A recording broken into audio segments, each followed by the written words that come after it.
Welcome to AP today news. Alluri Sitaramaraju జిల్లా అరకు. అల్లూరి సీతారామరాజు జిల్లా అరకు లోయలో రా కదలిరా బహిరంగ సభలో తెలుగుదేశం పార్టీ అధినేత చంద్రబాబు నాయుడు ప్రసంగిస్తున్నారు. రా కదలిరా బహిరంగ సభలో తెలుగుదేశం పార్టీ కార్యకర్తలు, అభిమానులు భారీగా పాల్గొన్నారు. ఈ సందర్భంగా చంద్రబాబు నాయుడు గారు ప్రసంగిస్తూ గిరిజనుల అభివృద్ధి కోసం తెలుగుదేశం పార్టీ ఎన్నో అభివృద్ధి కార్యక్రమాలు చేపట్టామని అన్నారు.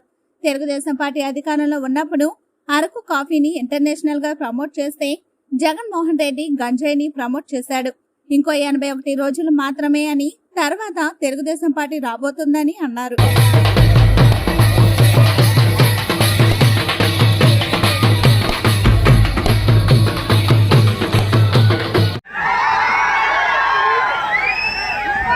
నేను ఇక్కడుండే రైతాంగాన్ని తప్పు పట్టడం లేదు. ఎప్పుడైనా సరే రైతులకు పంటకు గిట్టుబాటు ధరిస్తే రైతులు ఏ పంట ఏమన్నా వేస్తారు. కానీ గిట్టుబాటు ధర లేకుండా ఇబ్బందులు ఎక్కువ వచ్చి గిరిజనులు కొంతమంది పెడదారి పట్టే పరిస్థితి వచ్చింది. దీనివల్ల కూడా మీరు చూస్తే ఇక్కడుండే యువత నిర్వీర్యం అయిపోతారు. నేను చూసినప్పుడు ఎక్కడ చూసినా యువతే కనపడ్డారు. నాకు వీళ్ళు కానీ ప్రోత్సహిస్తే ప్రపంచాన్ని జయించే శక్తి మన తెలుగు వారికి సొంతం, అందులో మన యువతకే సొంతం. అది నా ఆలోచన. ఒక ఉదాహరణ చెప్తున్నాను మీకు.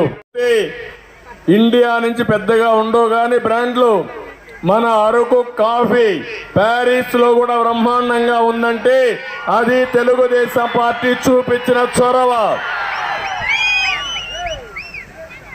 ఎన్నో కాఫీలున్నా అరకు కాఫీకి ప్రత్యేకత ఉంది.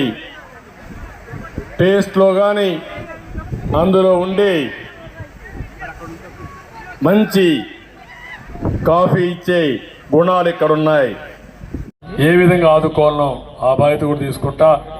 అందుకే అరకులో నేను చేసింది ఒకటే, మిమ్మల్ని అందరినీ కోరుతున్నా, దొన్ను దొరని ఇక్కడ క్యాండిడేట్గా పెట్టాను. మీరు ఆయనకి పూర్తిగా సహకరించండి. అదే మాదిరిగా అబ్రహాం గారిని, శ్రావణ్ని ఎక్కడ ఏం చేయాలని నాకు వదిలిపెట్టండి, నేను చూసుకుంటాను వాళ్ళిద్దరిని కూడా. కాబట్టి కన్ఫ్యూజన్ లేకుండా అందరూ కలిసి పనిచేసుకుని గెలిపే ధ్యేయంగా అరకు గెలవాలి. గెలిపిస్తామని గట్టిగా చెప్పండి కూడా చెప్పాలి. అరకు గెలవాలి, రాష్ట్రాన్ని కాపాడుకోవాలి. అరకు గెలుపు ద్వారా తెలుగు జాతి గెలవాలి. గెలిపిస్తారా అని మిమ్మల్ని అడుగుతున్నా, నమ్మకమేనా అని మిమ్మల్ని అడుగుతున్నా. గట్టిగా చెప్పండి కూడా చెప్పండి, గెలిపిస్తామని.